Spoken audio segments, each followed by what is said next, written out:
Ladies and gents, welcome back to the Cod Pod, aka Behind the Barrel. For episode number 6 today, we are joined by the usual co-hosts, Curran and Ash, and by the mighty ImStallionTV. Welcome, gents. How are we all doing? All blessed, man. All good. Very well, very well. Right, well, before we get into today's podcast, let's go through all the usual stuff. So links to our socials will all be underneath the video on YouTube. YouTube, it is the Cod Pod. Spotify, it is the space Cod Pod, Cod Pod being one word. You can also find us on Twitter at the OG Cod Pod, which is the main place to get probably in contact with any of us.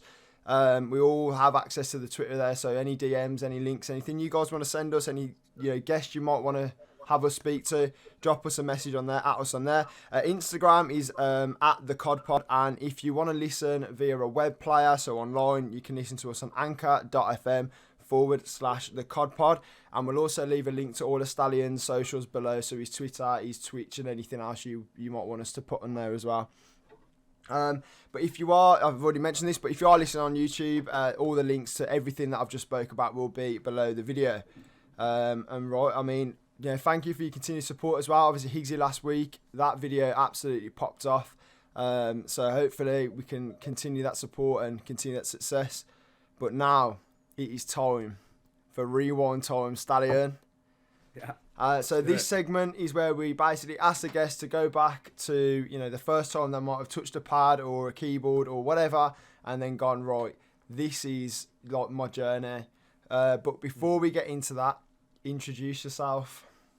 Yeah, so my name's Marco, aka Stallion. I now do streaming full time on Twitch.tv. It's my 2-year anniversary on Tuesday, so it's perfect timing that we did something like this. So I've been doing this now for 2 years. Been doing this full time for almost a year and a half, and I'm sure we'll get into it. But I've got a whole history when it comes to like gaming and streaming and how I ended up getting here as well. So that's a little bit about myself. All right, cool.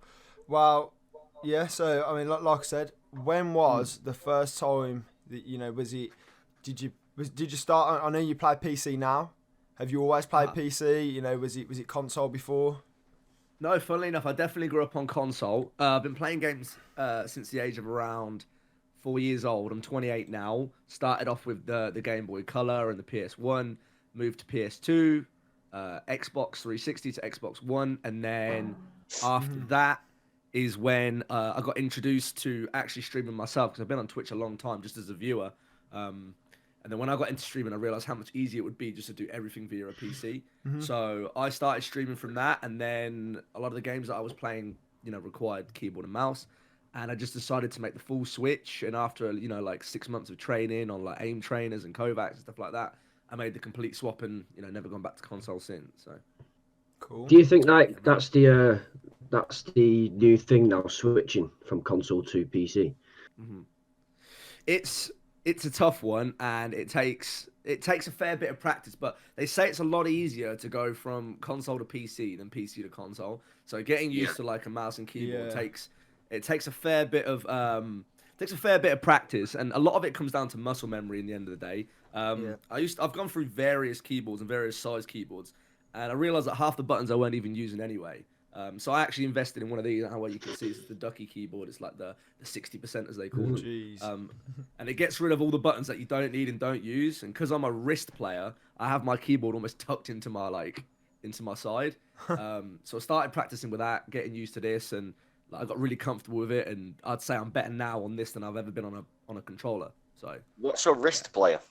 So there's 2 ways you can hold a keyboard. I don't know how well you guys can see this because of. I can't get my camera down, but some people have their keyboards at a distance and they slant it, so it's like they play with via their arm. Whereas some people have their keyboard right tucked into them and they play via their wrist. So some people move via their arm. I play with my arm. So let me see if I can pick up my keyboard. I think this is what you mean. So when I play, rather than having it like that in front of me, I have it like that, so it's twisted at an angle, and my arms out pretty straight like that. Whereas I'm guessing you have yours almost here, underneath. Yeah. Exactly. And I think 90% of the people that I've spoken to are arm players, and the odd person seems to be a wrist player. I think there's advantages and disadvantages for both sides. I couldn't do it, man. I couldn't have it at a distance. It has to be right in front of me. It's just how it comes to me naturally, I guess. So yeah. Okay. Yeah. So. All I right. think I'd be the same. I like everything nice and tight. Yeah. Like, Yeah. it's far too loose out there. For God's sake, man. I hope this is supposed to be a professional podcast.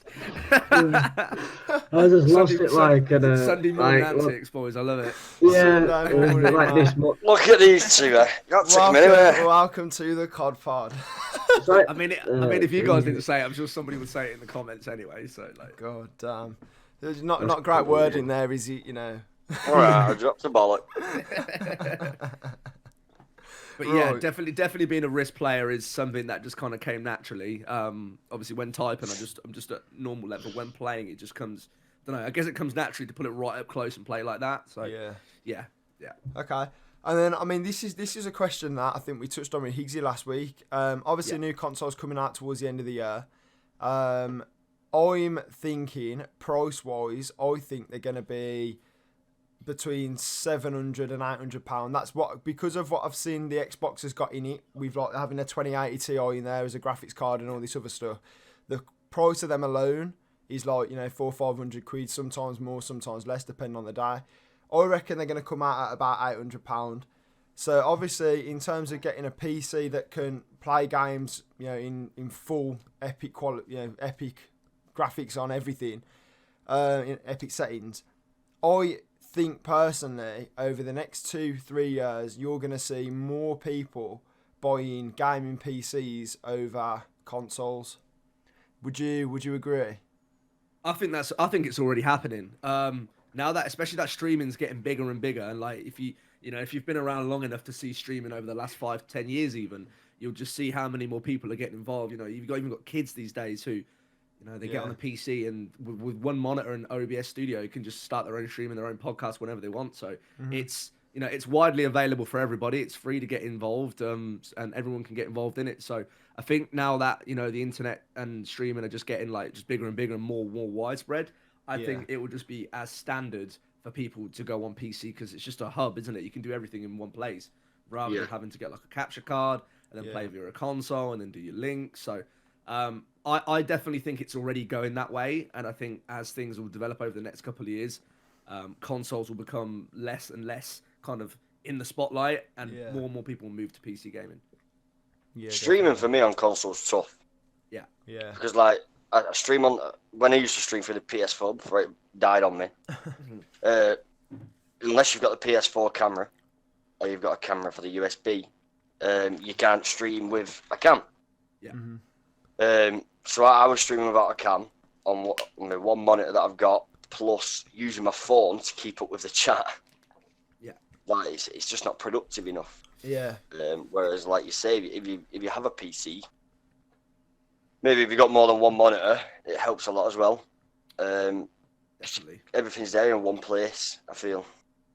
I wonder if over the next couple of years or whatever, when they release consoles, they'll make them more streamer friendly. If that makes sense, releasing them with I think they will, because I think these they have to, this current gen of consoles now, that was already a step towards streaming because it had the built-in capture card, whereas the PS3, for example, or the Xbox 360 didn't have that, so you had to buy an Elgato or an external capture card, whereas now they have that in. So I think maybe, going into next year, you might find that there's some kind of partnership maybe with OBS where, even those that have cams now, they can't run stream labels and all that kind of stuff on their streams unless there is a way of doing it, but it's a bit of a messy way of doing it. But I think, you never know, this year, maybe next year, maybe an update in the future years, you might find a link between them and OBS or whatever, where they can now add their own labels and that sort of stuff in.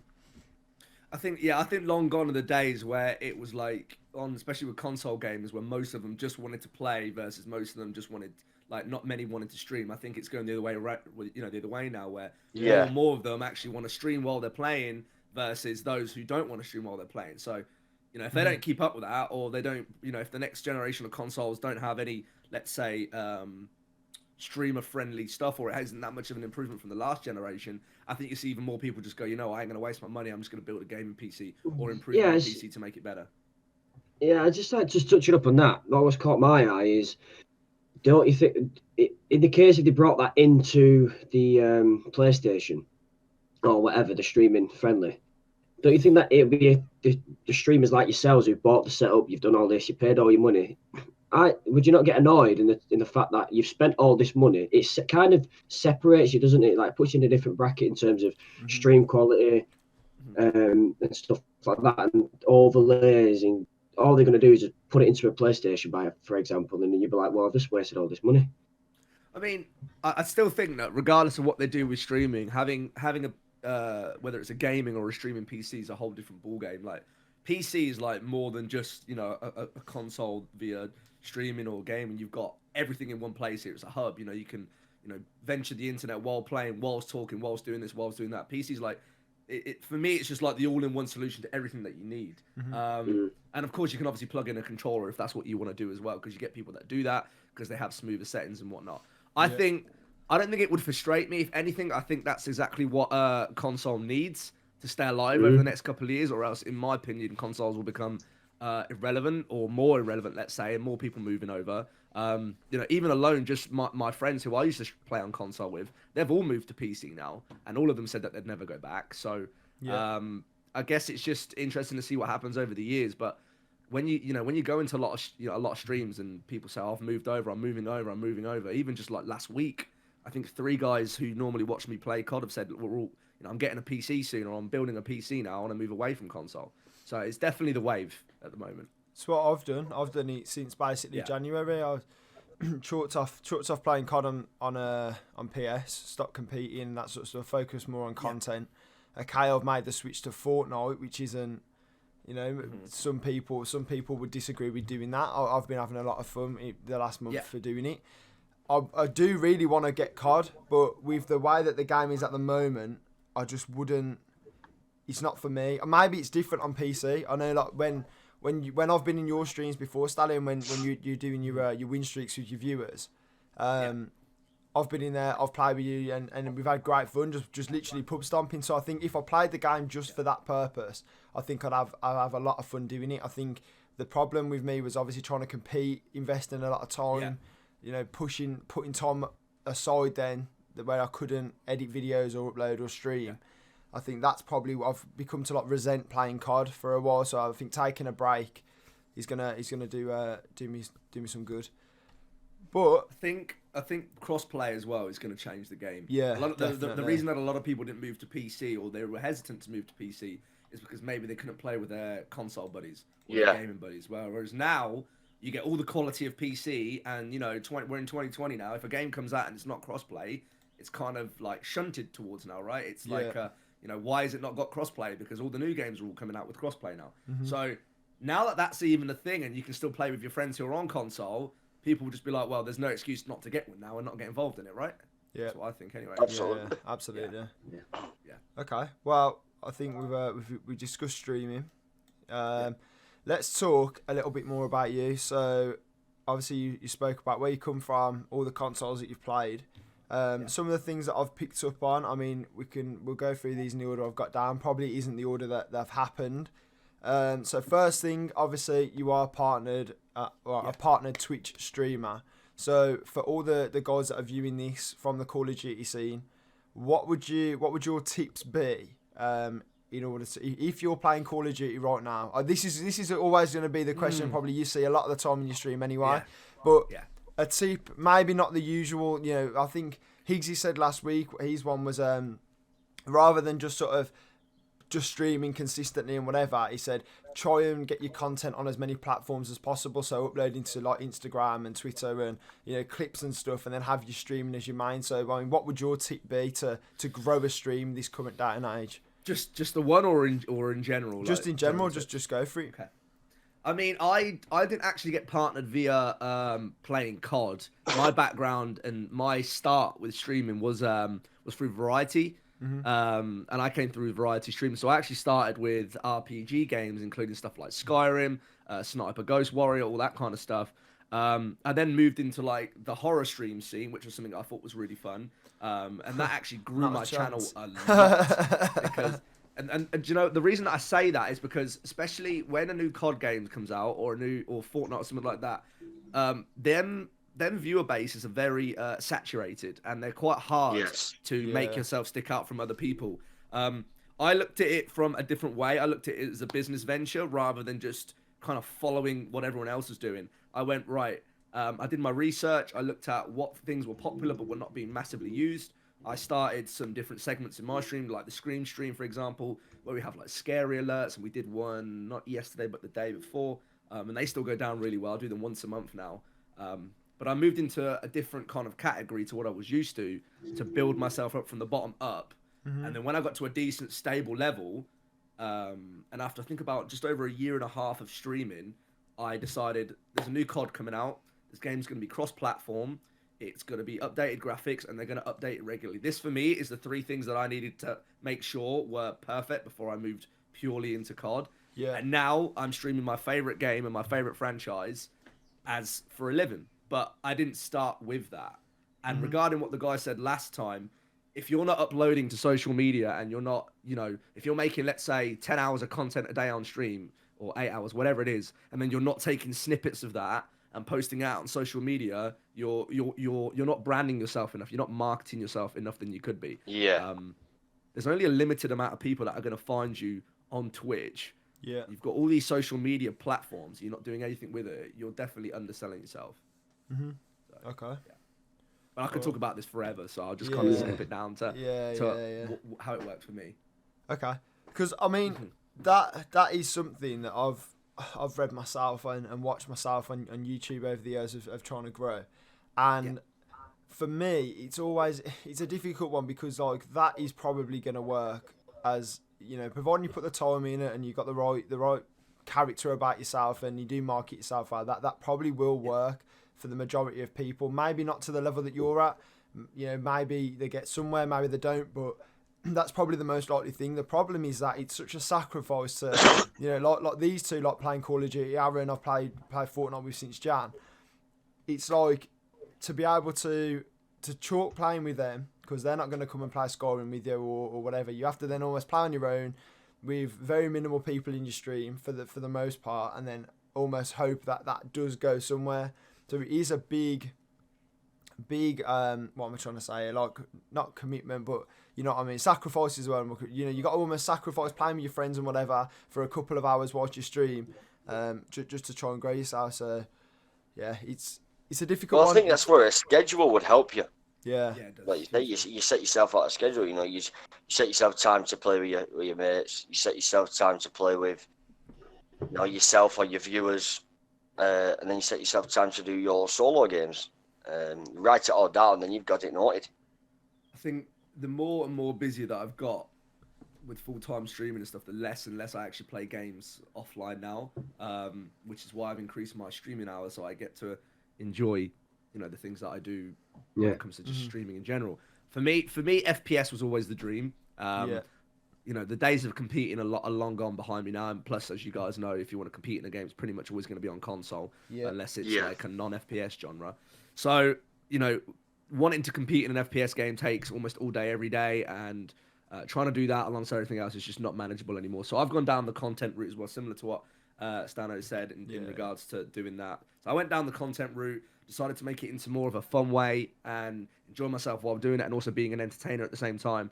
And it kind of fits with my, my character and what I really enjoy as well. So it's not, I don't ever feel like I'm forcing it. Like, I love playing COD. I can sit there playing it all day, talking to people, and that's where streaming comes into it. It's just a perfect mix of both. So Yeah. Okay, right then. Second thing then on here. Let's just try and get through these as quick as possible because I know we're getting on. Head of content for Hype Unit. Massive organisation. Great people involved. Talk to us a little bit about that. So I got picked up to Hype right at the end of 2018 and got announced right at the start of 2019. So I've been in the team now for about just over a year and a month. It was actually a funny story because Trip, who's the CEO, contacted me as I was finishing my own team because I decided to start an org late 2018, which was probably the toughest commitment I've ever made. Running an org is the hardest thing you'll ever have to do. It's ridiculously hard. You'll get to a point and you'll sit there and you'll start scratching your head like, how do I get any further than where I'm at right now? and I went for it many a times, and just decided this isn't for me anymore. So, and then funnily enough, Trip out of nowhere appeared. Was DMing me. Had a guy who was DMing me as well, and they were interested for me to join Hype and join into the team as a streamer. At first, I said no, and I said, look, I'm thinking about potentially shutting my org or seeing what happens here first. That happened. The org closed down. I went back to Trip and said, look, I'm actually very interested to get involved now. And I did. I was brought on as a streamer. I said to them that I want to be more than just a streamer. I want to work my way up the ranks. Moved into the role of lead streaming after about 3-4 months. So I then managed the stream team and the streaming operations. And then probably almost a year in, I got given head of content, which is now managing our content roster, our content schedule, and just managing all content operations with everything that we do. So there's a lot going on. But I love this team.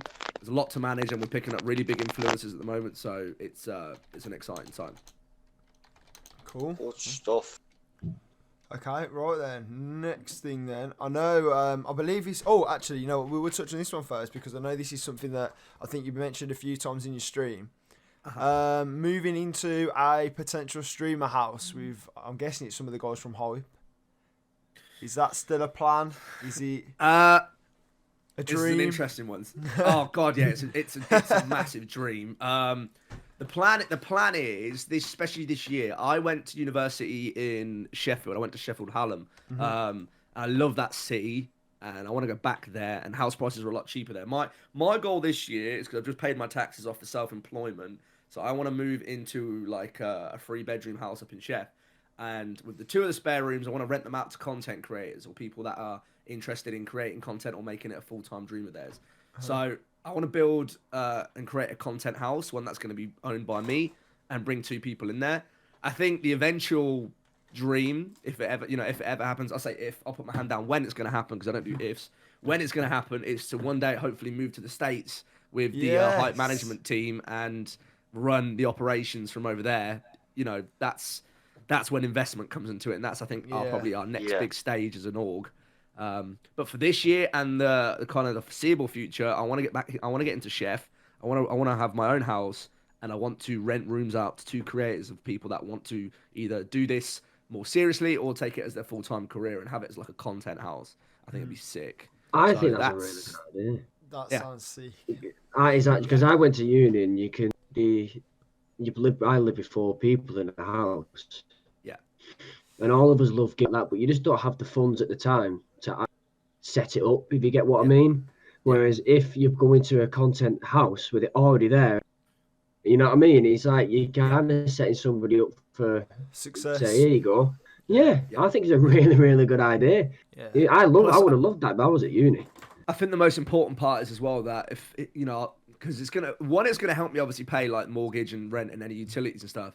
And 2, the people that do move in are all gonna understand my career and what I do, rather than having people who move in and just be like, "Yo, why are you shouting all day?" I don't know if you ever see my stream, man. That's all I do is I just get hyped, dance around, and get gassed, and start shouting. And last thing I want is Jeremy kicking up my door, kicking in and saying, what are you doing? Why are you dancing? And what are you shouting at the screen for? And it's just like, these people just don't understand what we do for a living. Yeah. So I want to make it relative to my career and what I do. And I think it would really help another like content creator or 2 getting them involved. So the whole reason that back wall is padded out is because my neighbour was coming round like, the day after I've been streaming late at night and was like, "Oh, your son keeps shouting late at night," and my mum and dad are like, "Yeah, Dory next door's been round, and she's moaning that you're shouting." So I was like, "Right, I'll just pad the wall out then." And then since then, I've not heard anything. But...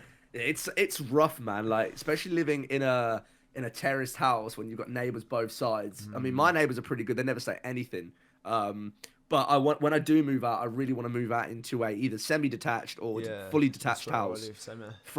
A 3-bedroom, fully detached house is the dream. Like, no neighbours, 2 a.m. house parties and just streaming until 2 in the morning, not have anybody kicking off. That's the, I mean, it's the 2 a.m. as well. You got the American audience, and that for me is the dream, is to move, to keep the EU and the UK guys. And as much as we get the Americans already as it is, I want to cater for them even more. So I want to like move a little bit later, but I can't do that here. Yeah. No. Okay. Yeah. All right. Yeah, I believe this was yesterday. You went and did your talk in Birmingham, so not too far away from where I live, with Dementia UK. So how did that go for you? What topics was discussed? It was If you it was a can really talk about it, eye-opening day.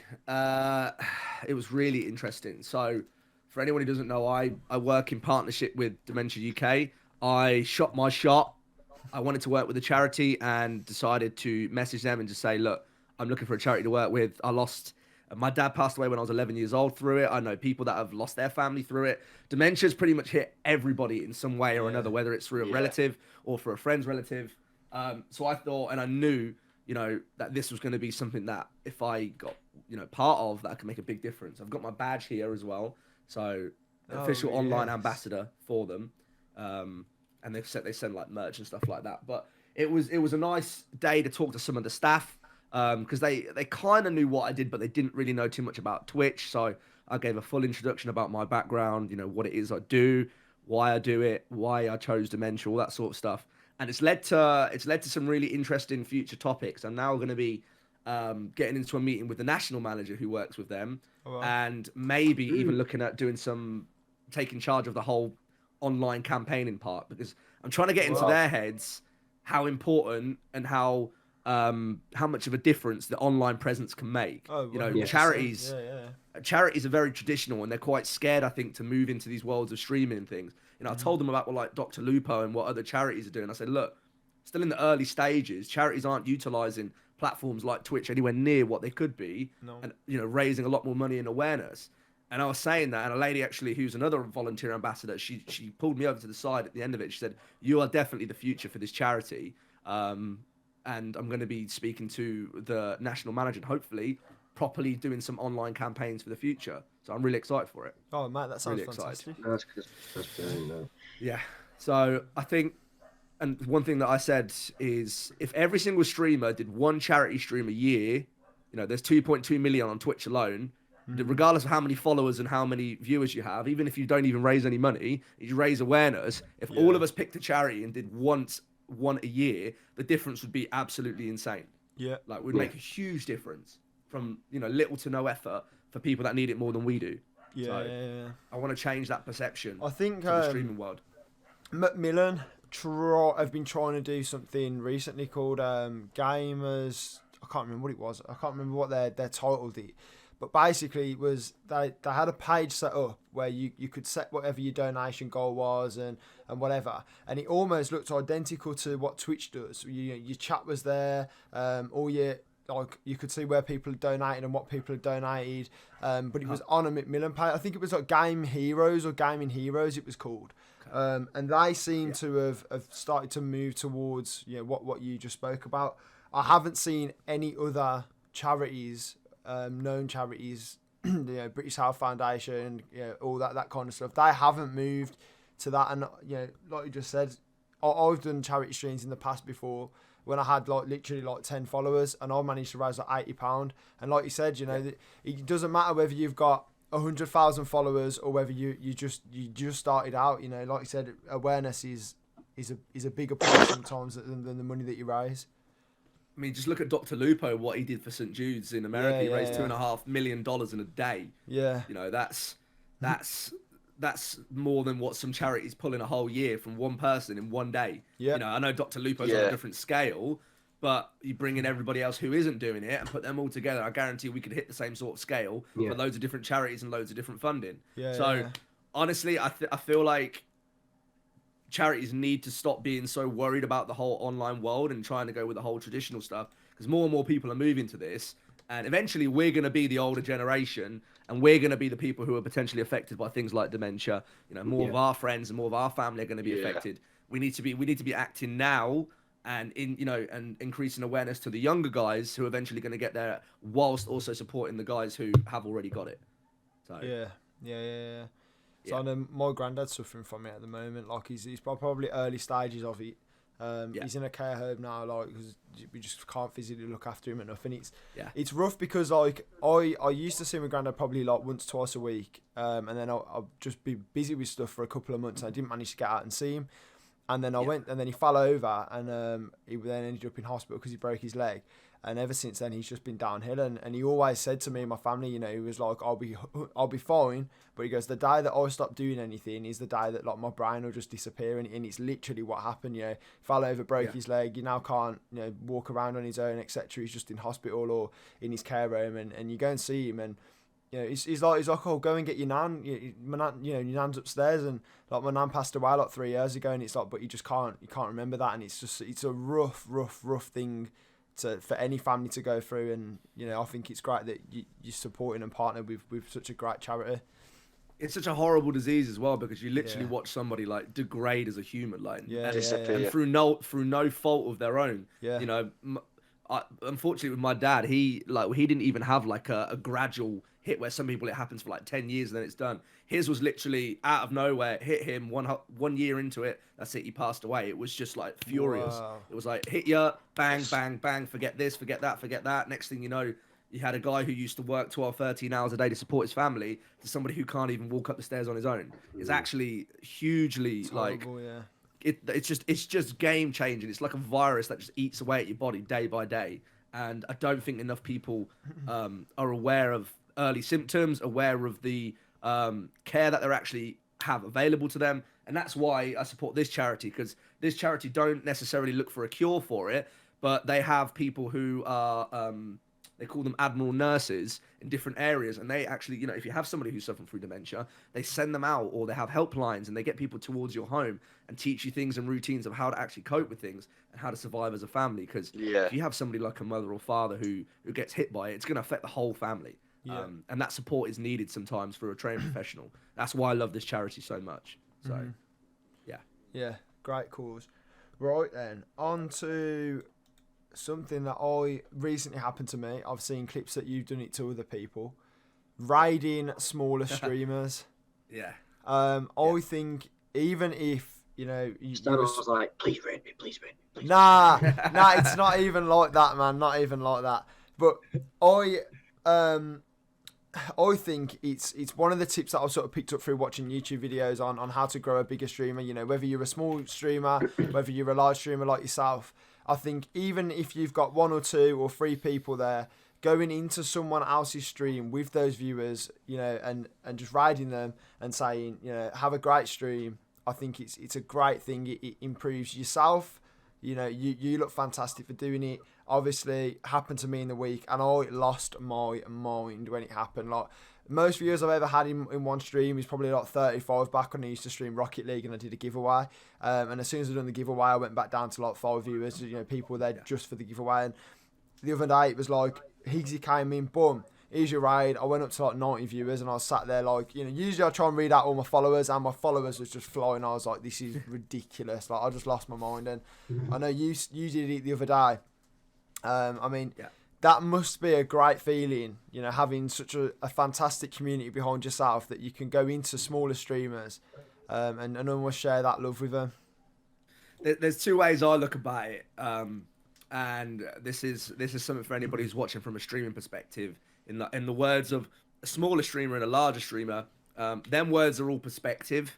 And you know, for somebody could see somebody as 10 viewers and 100 followers to somebody who's just started off. They could see that as a very large streamer, or that, you know, that 10 viewer average person would see somebody with 30 average as a larger streamer, and that person would see somebody who's a Twitch partner as a larger streamer. It's all perspective. It's all like, you know, it's all subjective to the person and their current situation. So for me, I've been raiding ever since I started. Like, for me, I don't care how many people I bring into someone's channel. End of the day, it's the thought of doing it, and it's the thought of sharing your community with someone else. Support for one another. Yeah, exactly. And it's vice versa as well. Like, I don't care how many people you raid me with. You could bring a raid of 2 to 200 in. I'll be grateful for every single thing, because you've chosen me to share your community with. And that means a lot to me, regardless of what level you're at, because end of the day, we're all at that level at some point. So no matter what level you get to with streaming, you should always be really humble about what you give and what you receive. Because, you know, if you start looking at things subjectively to say, okay, I'm a Twitch partner now, any raids under 10 or 20 feel irrelevant to me because it's not that many people, then you don't deserve what you already have, because that just shows that you're ungrateful and that you've actually probably changed your mindset to how you used to be. You know, you'll go a lot further in this industry if you're grateful for everything that you get. Because end of the day, mate, things can go down just as fast as they can go up. Yeah. You know, you could be a hugely popular streamer one day, and the next day, you know, say something or become really ungrateful about things, and everybody will just leave. You know, you've got to stay humble. You can't. I actually tweeted about this last night, that I have a lot of respect for people who, when they grow in their careers and they stay humble, I have a lot of respect for them people versus people that eventually gain the numbers, gain the clout, and they change and they become somebody who they no longer are. Yeah. I think exactly. I think Hex once, I believe it was Hex. I know it was one of the Optic guys. They basically once said that whether you're new in streaming, well, it was mainly towards people that were new in streaming. It's basically like every time you click that live button, in your mind you should think, right, I could be that. I am the same as DrLupo. I just haven't got the following yet. You know, every time you stream, you know, it's just as good a quality as his, whether you have webcams or not. You know, the way that you entertain people is just as good as he does, whether, you know, you dance around the room like you do or you don't. Yeah. You know, you should go into every stream with that mindset that, you know, you are just as good as those people that do have a bigger following than you do. You just haven't got it yet. And I know you just touched on it then, you know, whether you've got 1,000 followers or 10 followers, you know, both streamers are exactly the same. They're just, one has a bigger following than the others, but in terms of content, they're both just exactly the same. And when I read that, I thought, you know what, that's right. And it changed my whole mindset and everything. And to the point now where, I know Higgsy touched on it last week, I turn my viewers off when I'm streaming now. And like sometimes these two will be like, "Yo, Stanno, you got 15 views in your chat," and I'm like, "Have I?" Like I just stream, I enjoy myself. Yeah. Taking that figure away from it used to stress me out. It used to bum me down on days where I'd have 1 or 2 people in my stream and I'd sit there going, "Oh, what's the point in doing it?" I think just literally just untick it, get rid of your viewers. You don't need to know how many people are in there. You do it to enjoy it. If a career comes of it, it happens. If it doesn't, you've had a great time while streaming anyway. And I think that's something that since then I've done, and I think it's a bit of advice maybe to other people out there, maybe like myself, who don't get that many viewers per stream. Just untick your viewers. Don't look at that as a stat. You know, just maybe look at your engagements, you know, people typing in your chat more or whatever. But yeah, I think touched on some good points there. It's a huge piece of advice, and that is actually probably one of the most common factors to why people quit streaming, is that they look at their view count and let's say they'll do a stream, and then within an hour they'll look at the view count and it will be 2 or 3 and they'll be like, right, I'm gonna end stream now. Yeah. And they're gonna be like, and they'll just do it and do it and do it, and then they'll ask me, you know, what's the point? And I'll just be like, how are you ever gonna get there if you just keep that mentality of looking at that channel, or looking at that number, rather than sitting there and actually focus on how can you be making your content better, how can you be getting it out there more, and finishing your stream within an hour. You're not even giving people a chance to potentially come through if they were gonna come through. Like, all you're doing is pulling the cord early on something that could have been so good. The thing with streaming, why I love it, from 1 minute to the next minute, your whole stream could be a whole different dynamic for a raid, for somebody new coming in, donating, or, you know, even if you just get a brand new follower who then ends up being your biggest supporter. You know, I've got a guy who on my affiliate stream, on my first ever affiliate stream, he came in and went, you know what? I'm actually having a lot of fun here today. I know your stream's lagging in that, and I hope you get it sorted, but here's my Twitch Prime. 23 months later, he's still my first subscriber, and he still primes me every single month. Wow. You know, and he never knew that the stream was going to get to this point. He never knew that I would get to this point. He just came in, he believed in me, he saw that I was enjoying myself, that I loved my content, and he's now my first ever subscriber. Nobody can ever take that away from him. You know, that's class.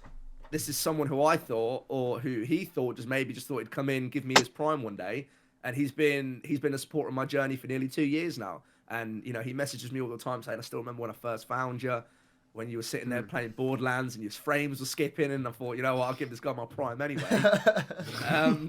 To someone who now comes in, looks at the stream and goes, bro, I can't believe how far you've come in 2 years. Like, you never know, but you ain't going to get there if you just constantly bash yourself, or if you constantly just sit there and look at the numerics of it versus why you actually got started in the first place. Yeah. I feel like a lot of people don't do research either. Like you were saying before, you look at your game that you're streaming Call of Duty. You're not going to go and stream, you know, over last weekend while the CDL was on. If you was a competitive player, you're not going to go and stream while the CDL was on. Yeah. If you're like yourself a pub player, you may still go and stream because you're getting the pub viewers. Yeah. A lot of people just throw up the stream and then see after an hour or 2 hours, oh, I'm not getting nothing, let's end it. When you're not getting nothing because the other people who are at the top of the ladder have got a schedule they stick to. Mm-hmm. You know, for me, you'd look at it, see their schedule, you try and start about half an hour before they're finishing. So by the time they end, the viewers are there, you're already warming your game, you're having fun, the vibes are already there, and then maybe a few of them might jump in. I think even regardless of what other streamers are doing, you know, even if it's just based on yourself, there is always more than enough people in games, especially like COD and Fortnite and stuff, to go around. It's just getting them there in the first place. And even if you do manage to get them there, have you got already the quality and the quantity of what people are looking for? Can you retain an audience? Have you been, you know, progressing your stream over time? Have you looked at your VODs? Do you know how your stream looks and sounds? Because there are so many people out there, when I ask them, do you watch your VODs and go back and watch snippets and to see how your stream looks and sounds, they'll be like, no, I actually don't. I'm like, well, if you don't know what you look like on camera and, you know, how you react to chat and how you react to certain situations, how do you expect other people are going to feel? Because it's obvious when somebody is confident in their ability to what they're doing versus somebody who's just kind of winging it and then just kind of, you can see somebody's attitude when they're looking at their view account and they just go, you know, they'll be having a lot of fun and then they'll just like do some, you know, alt tab their game and look at a different screen, see something, and their face will just drop, or something will happen and you'll see their mannerism change. And it's like, I can tell that when somebody's focused on what they're doing and making good content versus they're more obsessed with how many people are watching them. And if you go down that second route, that is the very dark and dangerous route to burning either yourself out or quitting everything altogether. You've got to. I'm not going to lie to you and sit here and say numbers aren't important, because they are. But when you're live, you can't control who's coming in and out in any way. So why don't you just focus on your content and make it as good as possible? I think Nick Merckx does that really well. Yeah, like stop worrying about who's not there and worry about who is there. If there isn't anyone there because you're new, then focus on creating content for social media to pull people in the first place. There's always a solution. It's all about mindset. If you can control your mind, there's nothing you can't do in this industry. And I'll say that, period. Yeah. So. 100%. Right then. I was going to touch on a couple of your achievements. So obviously, we'll go through these very quickly. Your 251 win streak was playing with viewers. I think that was, obviously that's basically the most part of what you do Monday to Friday. You're going on win streaks with your viewers. I think that's fantastic for engaging with people. It's class as well, because it's not an easy game pub-wise, this game. Man. So, it was tough. There were some really sweaty games in that, but we did it. So I think that's class. And then obviously, I mean, I checked probably about an hour ago now, 14,136 followers currently on Twitch. I think that is a fantastic achievement as well, just short of 15,000. That's a big number. Massive. But I think I think we're going to move on to the final part of the show, because I know we're getting closer to that 2 o'clock deadline now. Aaron, have you got the firing range questions in front of you or not? I do not. No. I'll do it. My mic seems to be all right now on the web. Okay, right. We'll see. Well, Ash will do it. So, as usual, we have walked down memory lane. It's time to take a left turn into the firing range. Here we go. There's no jokes. I'm intrigued in this one. So we'll first of all just start off with gaming. So we'll ask you a few questions. It's like kind of like you got to pick. And then the second part would be just general questions regarding like esports and your journey. So, firstly, best game you've played?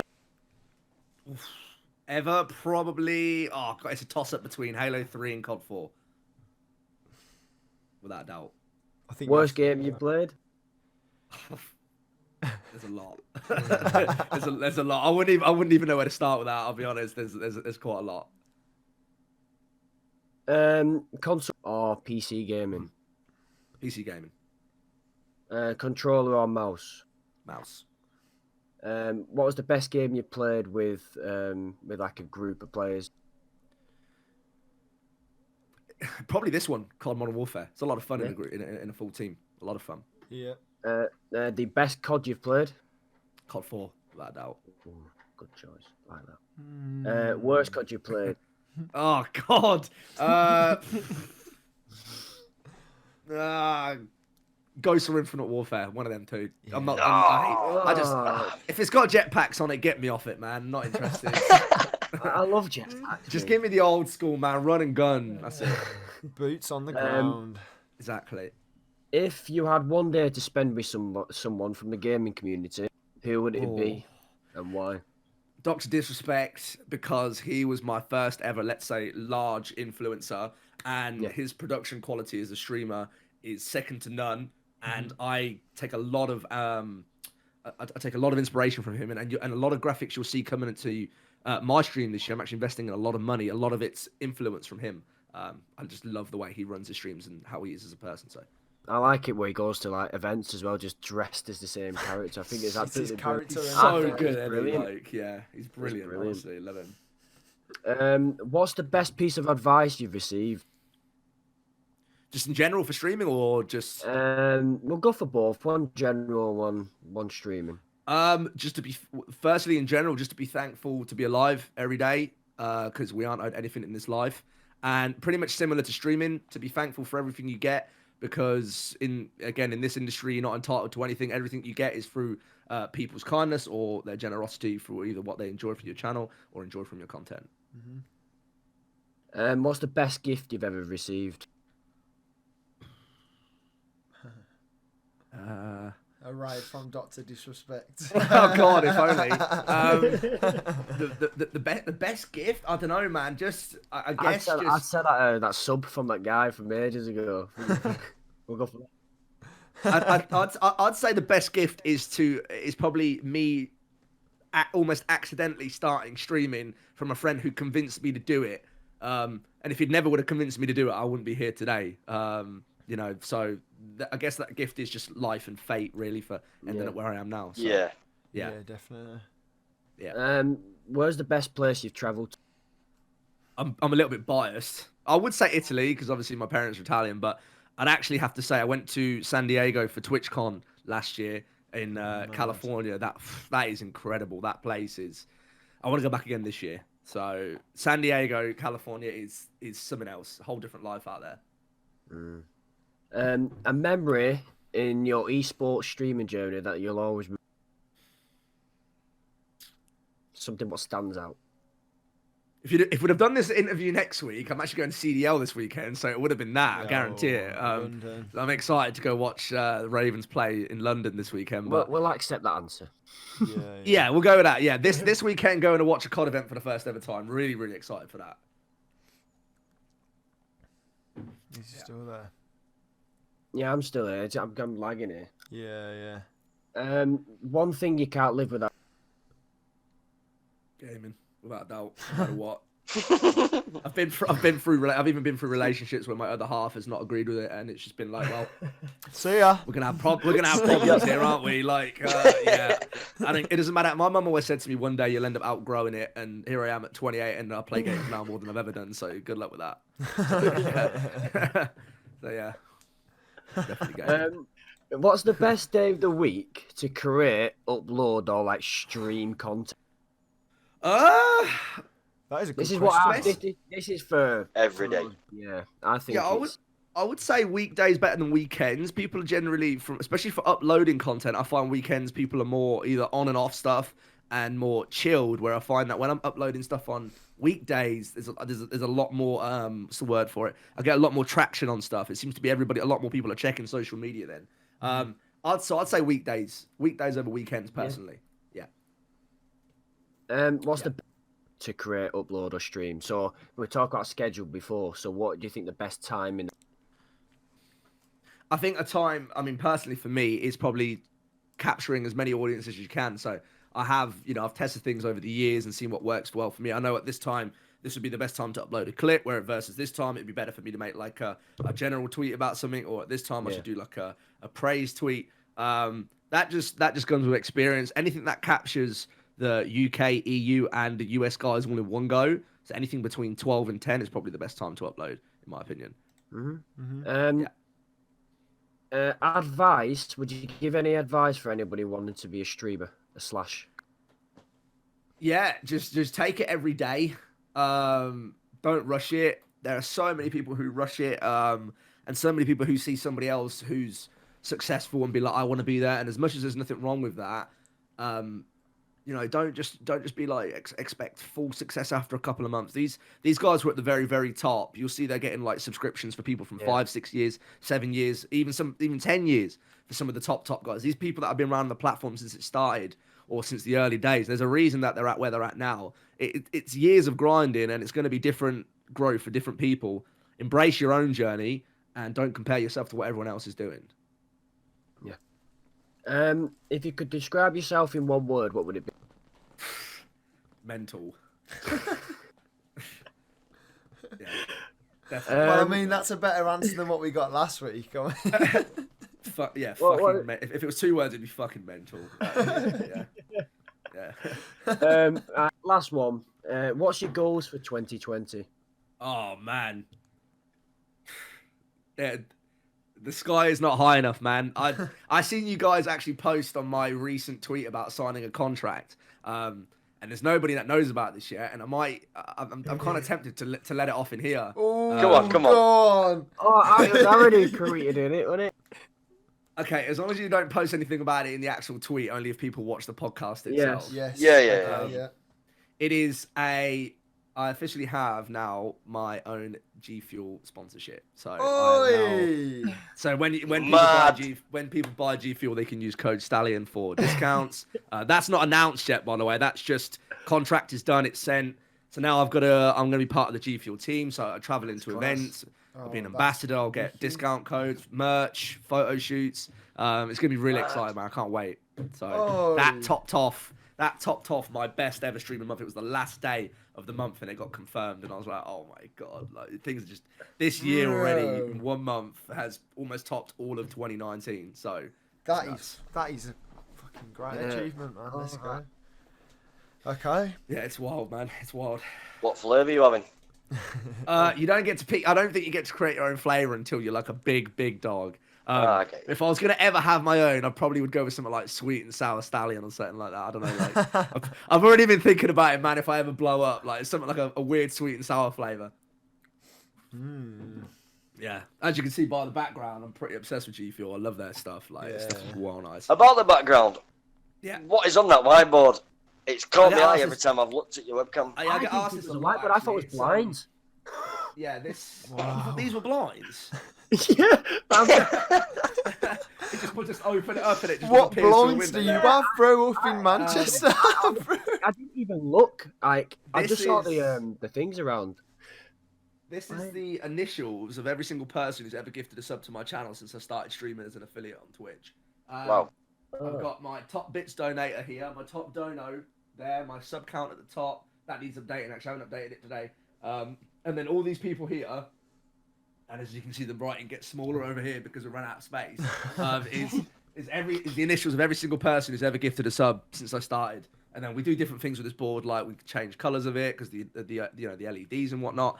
And for me, it's like if I ever sit there and feel like my career is going downwards, or you ever become ungrateful about stuff, you just sit, all I do is turn around, look at this board, and it just makes me remember like all these supporters that I've had in less than 2 years that have helped me get to where I am today. So that board is a huge part of nostalgia for this stream. I've got one. It's right there.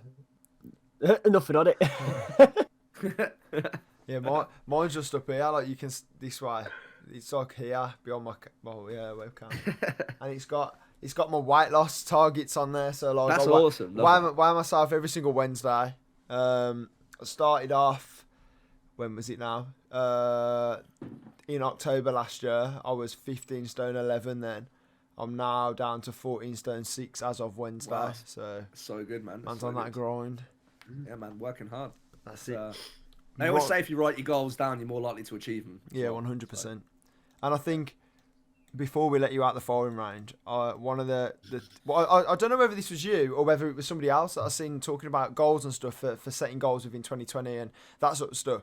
And everyone was like, "Oh, I want to hit 1,000 followers on Twitch, or I want to hit whatever." And someone once said, it was like, don't set your goals like that in terms of like numeric goals where you need someone else to do something. So like I can't control you coming to my stream and following, or neither of these two coming into my stream at all. But what I can control is streaming to a schedule, maybe streaming 3 times a week or posting 2 YouTube videos a week. And that was like, so have that as a goal, and then from that you would hope that people do follow, do subscribe, and then you will get to that almost sub goal of whatever followers and stuff it is. But Ash, do you wanna discharge and disarm? Yeah, give us your weapon back. You can leave. Right.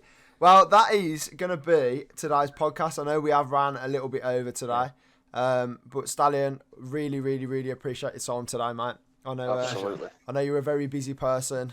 I know you want to get onto stream and stuff, so I do really appreciate your time and advice as well. Thank you. Well, thank you for firstly inviting me on. I love getting involved in podcasts, whatever they're about. I like both sharing my story and just getting to talk to other people who are involved in stuff. So hopefully this will reach a few people, and hopefully some people can take something away. But no, thank you for inviting me on, guys. I really appreciate it. Well, best of luck with all your goals, with all the G Fuel stuff. I hope that. Don't forget to use code Stallion when it's out, by the way. All right? Yes. We're preaching that all year, baby. Let's go. all year, yeah. Hell yes. Hell yes. Let's go. Let's get it. Well, thank you to all those that have listened this far. Obviously, I'm actually really happy that you just announced that on the stream, and obviously we won't tweet about it, but if you have stayed this long, then you will now know the best code to use on G Fuel. You know, that is the code right there. In case they need to see it, in case they can't hear it and they need to see what code they got to use, just gonna whack that out. Woo! Just that top, like, woo! Stallion. Like a blow up fire effect or something go on this That thing jersey right is actually fire as well. Yeah, hype stuff is insane, man. I love it. I love. Speaking of hype, actually, I'm under NDA, so I can't announce anything. But this year, just keep an eye out for what we're going to be doing and the moves we're making. There's going to be some game changing announcements from Hype Unit this year, so keep a lookout. You know, mate, my 20. Have you followed the Cod Pod? What was that? Sorry, say that again. That first part. What will make my 2020? Have you followed the Cod Pod? I can do that. I mean, that's the least I can do for you guys inviting me on there, right? Hold on, what's that? What's that? Is it just the Cod Pod? At the OG Cod Pod. The OG Cod Pod. Am I not already following? I'm so shit. I'm sorry. Bet. There you go. Number 85. No, I was in the first 100. I'm an OG. That's so don't forget about me, yeah? Bet. Here he is. I like that. Hey. Done it and done. I'm actually looking forward to seeing, future guests that you bring on here. And if you ever need any help with like COD influencers or anything like that, I've got a couple of guys who I could potentially recommend. So just give me a shout if you ever do want anyone on here. Love that. Let me know. Right then. Thank you very much. Again, massive thank you, Stallion. Guys that have listened this far, I hope that you use that Stallion code. Best of luck to Stallion in the future with all his goals and stuff. And Spotify guys, make sure to follow. YouTube guys, make sure to hit the like and subscribe. And from all of us here at the Cod Pod, have a very, very lovely day. Peace. Peace.